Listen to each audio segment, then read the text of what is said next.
Hey, everybody, and welcome back to another edition of the Rising Tide Leadership Podcast, Identity and Influence. My name is Mo, and as always, I'm joined here by my good buddy, Dr. Lim Usita. What's up, dude? Dr. Mo, man, always great to be on these shows with you. Always great to be talking about leadership. So thanks for having me on today. Absolutely. Well, I am especially excited today because we are talking about Leadership Lesson 47, the Bruce Lee lesson. That's all I needed. I didn't even need to read it. I already knew I was going to love it. So, I love it. oh man. So if you're a Bruce Lee fan out there, this one's for you. So when most people think about Bruce Lee, they think about a martial artist, a film star, guy that can kick you in the head really fast with you not even knowing it. Yeah. But what a lot of people miss is that Bruce Lee he was a philosopher. I didn't know he was a philosopher. And after honestly watching some of his videos, because he gave some talks, on his philosophy, and it's all tied into the martial arts that he was doing and creating. And so, yeah, he just had some really interesting ideas. So, this lesson is based off of some of his ideas. When you hear about Bruce Lee's practice of writing his thoughts and then burning them, what's the first leadership lesson that jumps out to you? Well, the first thing that jumps out to me that isn't a leadership lesson is exactly what you said. Bruce Lee, the actor, I grew up watching his kung fu movies, but I never knew that he was a writer and philosopher until I started watching some of his videos that someone recorded about some of his philosophy. And as I wrote the lesson, I think the leadership lesson has to do with taking what's in your mind and getting rid of all the thoughts and all the old methods and all the old strategies that no longer work. In this world that's quickly changing in communication, changing in the way that we interact with each other, you can reach more people than ever before. And the old way of doing that isn't always the most effective way. And I think that's the main idea of this lesson, to know yourself and to get rid of all the things that no longer work. And as I think about this, what comes to mind is this is a practice of high level people to get rid of all of the clutter, to get rid of all of the noise so that they can focus in on the things that matter. And so that's the point of this lesson. Years ago, I wrote this blog post and I entitled it Living Off Old Glory. So I had worked for a boss who would use examples from like 20 years ago when he was a coach. And this was 20 years ago when he was using these examples. So these are examples from 40 years ago. And he would just use and repackage stories of things that happened and things that worked for him as a coach 20 years ago. And he would try to apply that to what we were doing that day. And here's the deal. It might have worked 40 years ago,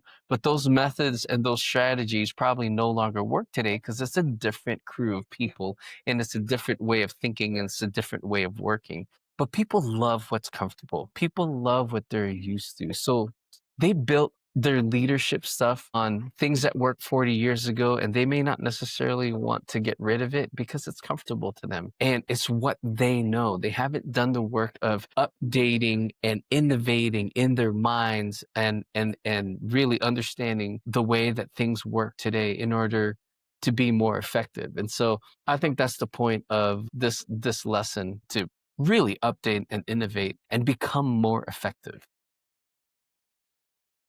Bruce Lee often used the phrase, empty your cup so that it may be filled. How does this metaphor apply to leadership in today's fast-changing environments? Yeah, I think his idea of emptying the cup had to do with writing down all of his ideas and basically getting these ideas and thoughts out of his system. So he would write them down and then burn them, right? And just be done with them. And then because his cup was empty, because he burned them and got rid of them, he's able to fill it with newer, better, and updated ideas. And it's not like he's getting rid of ideas. He's just updating, innovating, and making them better. There are those that will still want to use old ways of doing things, and they're gonna be left behind. Think about Blockbuster, Tower Records, Kodak. They were the top of their game at one point, but they didn't innovate. They didn't change. They wanted to keep doing the thing that they were doing. So this is kind of the lesson. If you don't empty your cup so that it can be filled with updated, innovative things, then you're going to be left behind like a Blockbuster or a Tower Records or Kodak. Like they were great at what they did, but man, they quickly they didn't pivot and they got left behind. From your perspective, what are some of the dangers for leaders who cling to what's always worked?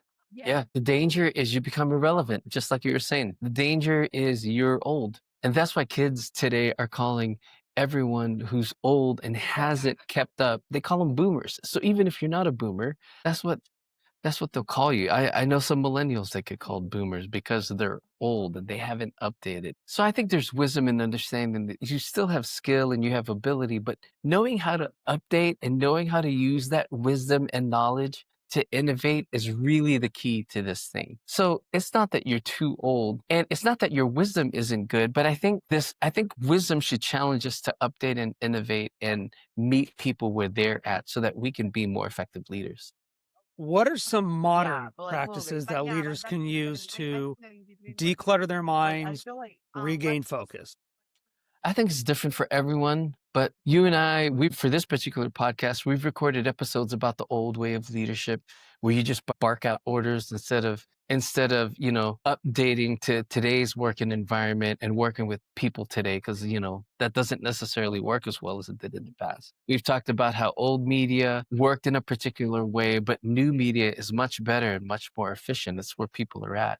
Things like meditation has become more mainstream. Talking about your feelings and having a therapist or a coach is more normal these days. And then we got apps for everything for efficiency and productivity. AI is really helping us to become more efficient and productive. And so use the tools. I mean, it allows you to move faster and quicker and do so much more because you're using these tools. And so I think leaders can use some of these modern practices to declutter their mind and update the way that they do things. So, talk to me a little bit more about that. How can journaling, meditation, or even something like exercise play into a leader's ability to create space for innovation? These days, all of those things have become mainstream, right? It's about whole person development these days. So burnout, mental health is a thing that kids talk about, is a thing that we talk about now because we have these categories for burnout and mental health.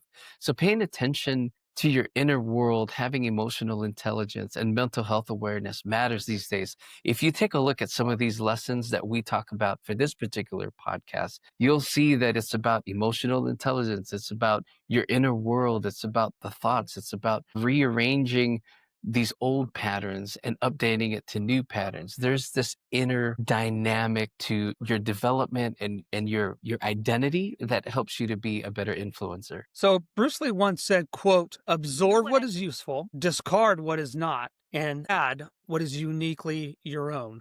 Close quote. How does this philosophy challenge leaders to develop their own authentic leadership styles?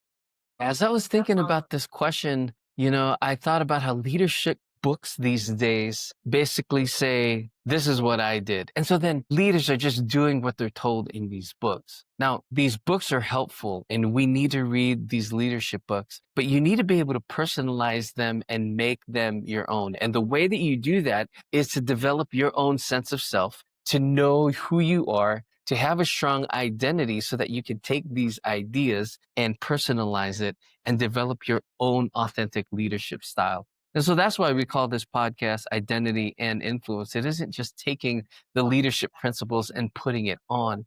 It's understanding your mental health awareness. It's understanding your emotional intelligence. It's understanding your character development and doing the inner work to take those leadership principles and incorporate them into your authentic leadership style so that you are the most effective based on who you are.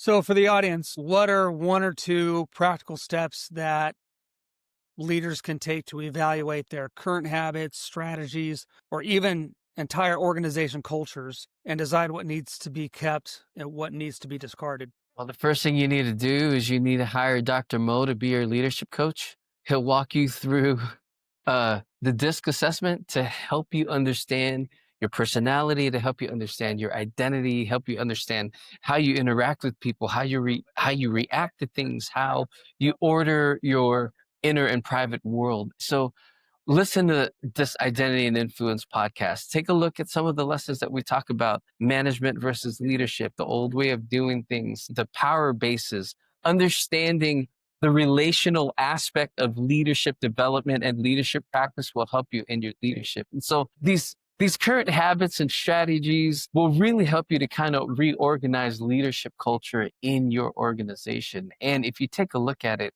it focuses on a lot of the inner world. It focuses on a lot of the identity structures that are needed to kind of bolster leadership development. And so, yeah, the first thing to do is to hire Mo, and he'll walk you through some of this stuff.